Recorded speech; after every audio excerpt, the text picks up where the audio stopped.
It was well after 11 when Marcus and I finished our late dinner at Romano's, the only restaurant still open on the east side of Millbrook. We'd been discussing our upcoming college plans over pizza and sodas, reminiscing about our senior year that was quickly coming to an end.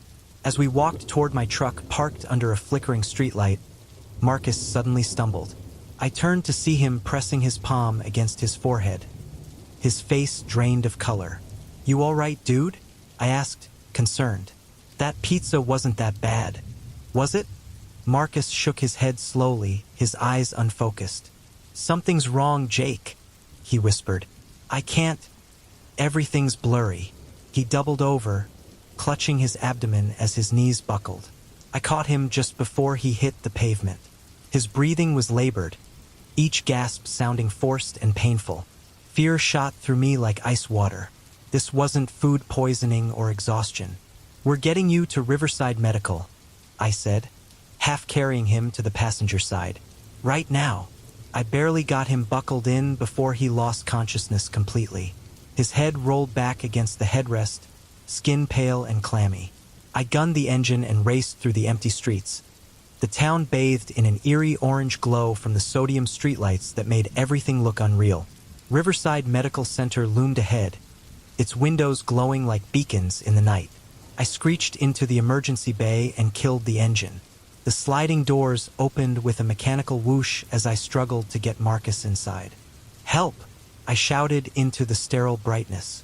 My friend collapsed.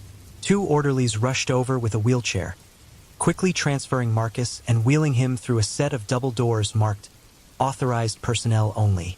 A stern-faced nurse blocked my path when I tried to follow. "Family members only beyond this point," she said firmly. "You'll need to wait here. Someone will update you as soon as possible." Defeated, I turned back toward the waiting area. It was a cramped, unwelcoming space filled with rows of orange plastic chairs that had seen better days. The fluorescent lights overhead hummed constantly, casting harsh shadows across the room. The air reeked of disinfectant mixed with something sour and stale. A reception counter dominated one wall, buried under towers of manila folders and outdated medical magazines. Behind it sat a woman who looked like she'd been working nights for decades. Her gray hair pulled back severely and dark circles etched under her eyes. A thick sheet of plexiglass separated her workspace from the waiting area, with a small speaker for communication. Only a handful of other people occupied the space. An older man in a stained work shirt sat hunched forward, staring at his boots. Near the vending machines, a young mother bounced a crying baby while checking her phone repeatedly. In the far corner, an ancient woman in a faded house dress rocked slowly back and forth, her lips moving silently. A mounted television flickered above, showing late-night infomercials with the sound muted. Beside it, an analog clock ticked loudly, its minute hand jerking forward in stuttering movements. The whole place felt suspended in time. I chose a seat near the magazines and tried to steady my nerves. My hands were still shaking from the adrenaline rush. The chair was uncomfortable, its padding compressed from years of anxious people waiting for news about their loved ones. As I shifted position, I felt something crinkle beneath me. Reaching down, I pulled out a folded piece of notebook paper that had been wedged into the seat cushion. It was yellowed and wrinkled, like it had been there for months. Curious despite everything, I unfolded it carefully. The handwriting was hasty and uneven, as if scrawled in desperation. At the top, in block letters, someone had written, "Survival Guide Night Shift." Below that was a numbered list. Rule 1. Don't stare at the receptionist between 1:30 a.m. and 2 a.m. I glanced at the reception desk. The gray-haired woman was typing methodically, paying no attention to anyone else. What a strange thing to write down. Some bored patient's idea of a joke, probably. Rule 2. Always acknowledge the receptionist when walking near her station after 2 a.m. I almost laughed. So first I shouldn't look at her, then I should be polite? This was definitely someone's prank. Rule 3. If someone asks for help finding a room, ignore them completely. That one gave me pause. Who wouldn't help someone lost in a hospital? It seemed cruel. Rule 4. If you hear someone you know calling from the corridors, Stay in your seat. A chill crept up my spine. Something about that rule felt different from the others. More urgent. I looked toward the hallway leading to the patient rooms. It stretched into darkness beyond the waiting area's harsh lighting. Rule 5. During power fluctuations, remain completely still. Rule 6. If you find an unlocked door that should be secured, close it without looking inside. My amusement was fading rapidly. Each rule seemed more ominous than the last, written by someone who genuinely believed these precautions were necessary. Rule 7. Avoid the windows facing the parking lot after 3:30 a.m. Rule 8. If you feel watched, don't turn around to look. That one made my skin crawl. I couldn't help but glance over my shoulder, but saw only the same dreary waiting room. Rule 9. If security asks you to leave, check the time first. Only leave after sunrise. I looked up at the wall clock. 12:45 a.m. Hours to go. At the bottom of the page, written in what looked like red ink, were the words, "Believe me, I found out the hard way, David H." There was a dark stain in the corner that looked disturbingly like dried blood. I rubbed my thumb over it, feeling the rough texture. What kind of place is this? I muttered, folding the paper and shoving it into my jacket pocket. I tried to dismiss it as elaborate graffiti, but something nagged at me. The desperate handwriting, the specific times, the genuine fear that seemed to bleed through every word. I leaned back and closed my eyes, trying to focus on Marcus instead of the growing unease in my gut. That's when I heard it. My name, spoken softly from somewhere down the corridor. Jake! Jake! Help me! My eyes snapped open. The voice was unmistakably Marcus's, weak and pleading. I shot to my feet, scanning the hallway entrance. Empty. Jake, please, I need you. The voice came again, definitely from the patient area. I took a step toward the corridor, then stopped. Rule 4 flashed in my mind. If you hear someone you know calling from the corridors, stay in your seat. But it was Marcus. He needed help. I ignored the paper's warning and headed into the hallway. The fluorescent lights here were spaced further apart, creating pools of darkness between them. Patient rooms lined both sides, their doors slightly ajar. Marcus, I called softly. Where are you? In here, Jake. Hurry. The voice led me deeper into the corridor. As I passed the first room, I glimpsed something that made me freeze. Through the gap in the door, I saw a patient sitting upright in bed, but their head was rotating slowly in complete circles, around and around like an owl. The impossible movement made me dizzy just watching it. I stumbled backward, and the door swung shut with a bang. Jake, this way. Marcus's voice pulled me forward despite my growing terror. I passed another room where I could hear wet, tearing sounds and muffled screaming. Through the crack in the door, I saw a figure in scrubs hunched over something on the bed. But the angle was wrong, the figure's arms bent in directions that human joints shouldn't allow. I forced myself to keep moving, following the voice deeper into the maze of corridors. The lighting grew dimmer, and some of the bulbs flickered erratically. That's when I saw her. At the end of the hallway, a woman in a hospital gown stood motionless. Her back was to me, long black hair hanging down to her waist. But something was wrong with her proportions. Her arms were too long, hanging almost to her knees, and she was too tall, nearly touching the ceiling. As I watched, she began to turn around. Slowly, too slowly. Her head rotated first, then her shoulders, then her torso, until she was facing me while her feet still pointed away. Her face was a void of shadow beneath the tangled hair, except for 2 pinpricks of light where her eyes should be. She raised one impossibly long arm and pointed at me. Her mouth opened, and Marcus's voice came out. Why didn't you help me, Jake? I ran. My sneakers squeaked on the linoleum as I sprinted back toward the waiting room, not caring about the noise. I burst through the doorway and collapsed into the nearest chair, gasping for breath. Everything was exactly as I'd left it. The other patients sat in their same positions, unchanged. The receptionist continued typing. The clock showed 1:15 a.m. Had I imagined it all? I pulled out the piece of paper with trembling hands and stared at Rule 4 again. The The warning felt like mockery now. I checked my arms and found 3 thin scratches on my forearm that definitely hadn't been there before. Physical proof that something had happened in that corridor. Time crawled by. I kept glancing at the clock, watching the hands move with agonizing slowness. Other people came and went, a man with a bloody bandage around his hand, an elderly woman wheeled in by paramedics, but the core group of late-night visitors remained unchanged. At 1:25 a.m., I noticed a new arrival. A tall man in a dark coat stood near the entrance, scanning the room methodically. His gaze lingered on each person before moving to the next. When those pale eyes found mine, he smiled and started walking over. Rule 3 echoed in my mind. If someone asks for help finding a room, ignore them completely. "Excuse me," the man said as he approached. His voice was pleasant but somehow hollow. "I'm looking for the cardiac unit. Could you point me in the right direction?" Up close, something was definitely off about him. His smile was too wide, showing too many teeth. His eyes didn't blink often enough.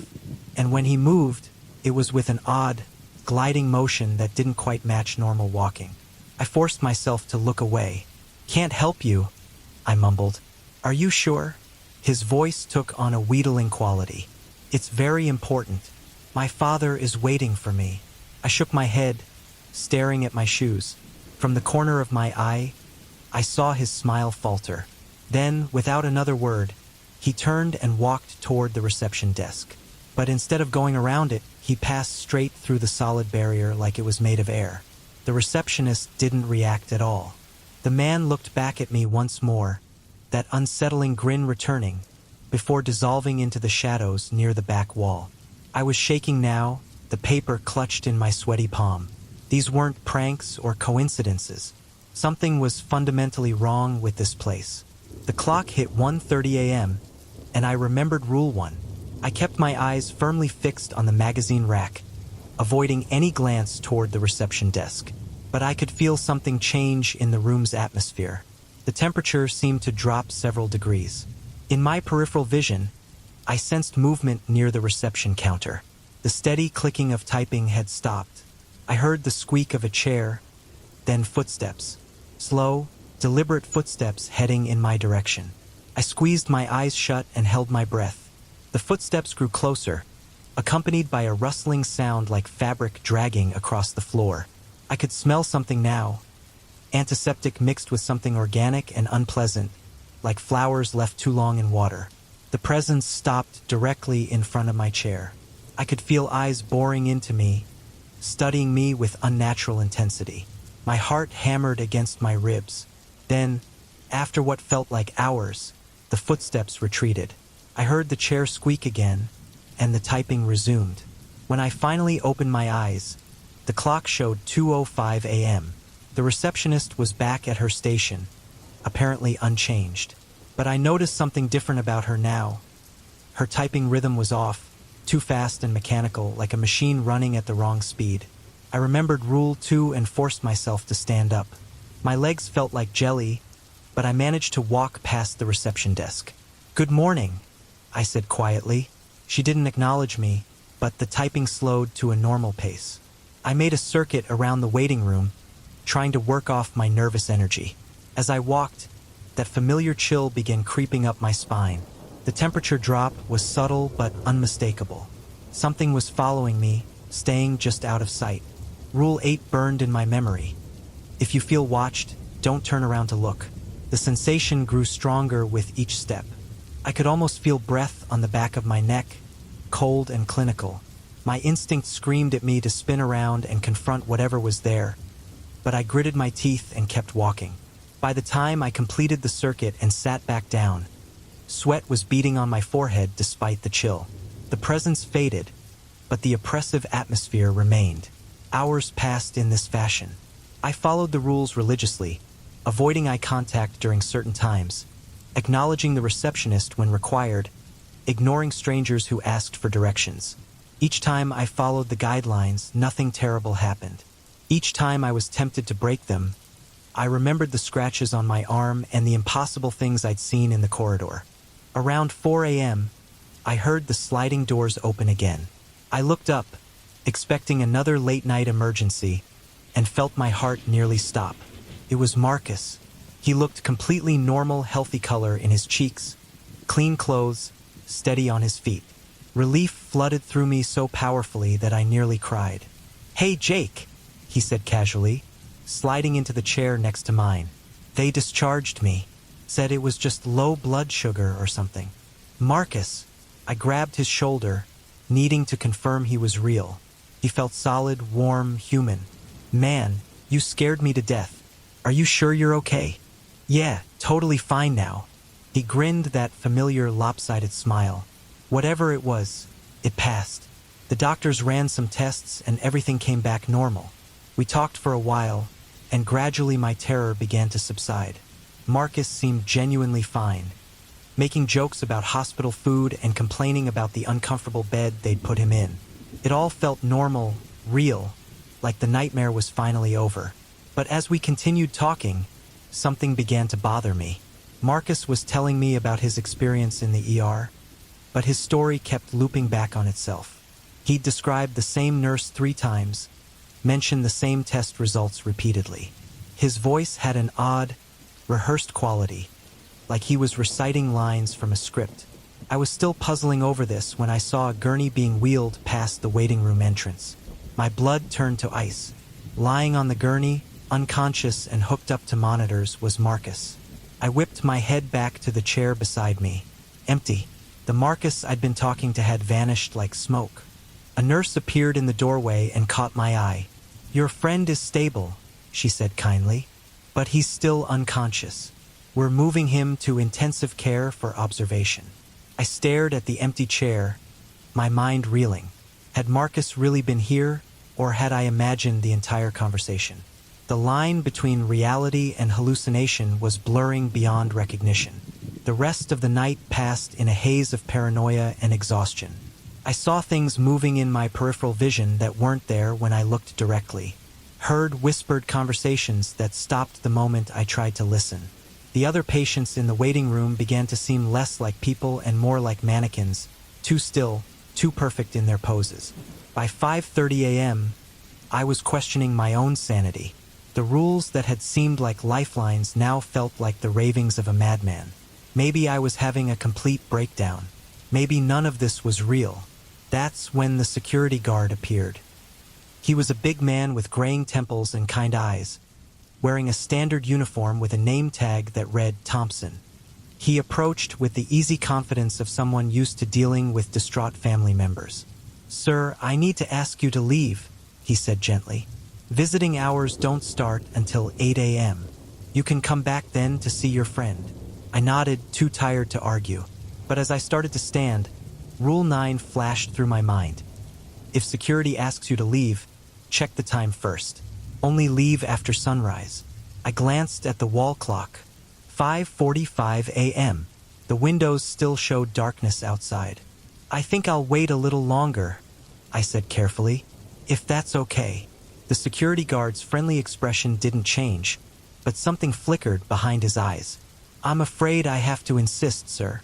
Hospital policy." I shook my head, pointing at the clock.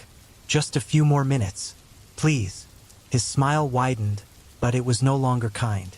It was predatory. "Come along now. Time to go." He reached for my arm, and I jerked away. As I did, I caught a glimpse of his name tag again. It no longer read Thompson. Now it said David H. The same signature from the bottom of the rules. I backed away from him, and he followed, his movements becoming less human with each step. His arms seemed to elongate, his smile stretched impossibly wide, and his eyes reflected the fluorescent lights like an animal's. "Time to go, Jake," he said in a voice that was no longer entirely human. "Time to join us." I ran again, this time toward the main entrance. But as I reached the sliding doors, they wouldn't open. I slammed my palms against the glass, but it was like hitting a brick wall. Through the transparent barrier, I could see the parking lot bathed in pre-dawn light. Behind me, the security guard's laughter echoed through the waiting room, joined by others. I turned to see all the late-night patients standing now, their faces turned toward me with identical predatory grins. The lights began to flicker, then went out completely. In the darkness, I heard them moving closer. I squeezed my eyes shut and pressed myself against the glass doors, waiting for the end. But instead of claws or teeth, I felt a gentle hand on my shoulder. "Sir? Sir, are you all right?" I opened my eyes to find a real nurse standing beside me. The lights were back on, and everything looked normal again. Through the windows, genuine sunlight was streaming in. The wall clock showed 6:15 a.m. "Your friend is awake," she said with a smile. "He's asking for you." I followed her on unsteady legs to the ICU, where Marcus was sitting up in bed looking groggy but alert. When he saw me, his face lit up with relief. "Jake, thank God you're here. I had the weirdest dreams last night." He rubbed his forehead. "I kept dreaming that I came to find you in the waiting room, but you looked terrified of something." My hand moved unconsciously to the scratches on my arm. They were still there, still real. "Yeah," I said quietly. "Weird dreams." As we talked, I caught myself scanning the room for signs that this, too, might be another hallucination. But everything felt authentic. The beeping monitors, the antiseptic smell, the way Marcus winced when he moved too quickly. Later, as I drove home in the bright morning sunlight, I tried to convince myself that it had all been exhaustion and stress. Sleep deprivation could cause hallucinations. Anxiety could make you paranoid. There were rational explanations for everything. But I still had the piece of paper in my jacket pocket, and the scratches on my arm were starting to scar. 3 weeks later, I was scrolling through the local news website when I saw a headline that made my blood run cold. "Local man found dead in hospital waiting room." The article was brief. David Hernandez, 34, had been found dead in his chair at Riverside Medical Center after apparently suffering a heart attack while waiting for news about his hospitalized father. What caught my attention was the timestamp. He died at 5:47 a.m. on a Tuesday night, just 2 minutes after the security guard in my hallucination had tried to make me leave. According to the article, David had been scribbling notes on a piece of paper when he died. The notes were described as incoherent warnings about hospital safety procedures and had been discarded as the ravings of a man in distress. I never went back to Riverside Medical Center. Marcus made a full recovery and was transferred to a different hospital for follow-up care. We never talked about that night in detail, though sometimes I catch him staring at nothing with a troubled expression, like he's trying to remember something important. The scratches on my arm faded to thin white lines, but they never completely disappeared. Sometimes, late at night, they itch terribly. When that happens, I find myself thinking about the waiting room and wondering if somewhere, in the small hours between midnight and dawn, other people are discovering that crumpled piece of paper wedged into their chair. I wonder if they're smart enough to follow the rules. I wonder if the rules are enough to save them. And sometimes, when I'm driving past Riverside Medical Center at night, I see figures standing in the windows of the waiting room. They're always perfectly still, always watching the road, always smiling those two wide smiles. I never stop driving. I never look too closely. Some rules I've learned extend far beyond the walls of that place. But I still have nightmares about fluorescent lights and the sound of typing that never stops. About voices calling my name from dark corridors and security guards who insist it's time to leave. In those dreams, I'm always back in that orange plastic chair, unfolding a piece of yellowed paper, reading the same desperate warnings over and over again. And in those dreams, I can never leave before sunrise.